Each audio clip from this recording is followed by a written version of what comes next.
How's it going, y'all? This is Clayton from Contemporary Auto. I want to take a brief second to pull up one of our new units that's recently hit the lot. It's going to be this 2022 Jeep Gladiator Willys. It's in immaculate condition. We're very happy to have it. Let's get right into the video.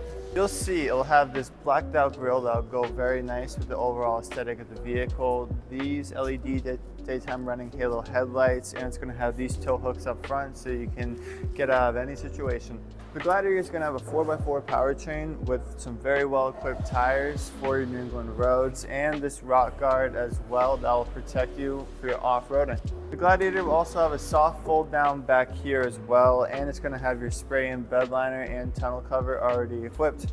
The Gladiator will also be equipped with the fastest drying cloth seats in the market from Jeep, and they'll be heated as well. It'll have a leather wrap steering wheel that's in very good condition, which will be heated, and it'll have the Uconnect 4 system, which will have Apple CarPlay and Android Auto once you plug in to all these ports. If this is the Jeep Gladiator that is looking to save some money and take on the off-roads, let me know at 603-213-5003. My name is Clayton. I'm your favorite account manager here at Contemporary. Let me know fast. It's going to go faster. Have a very blessed one, and thank you for watching.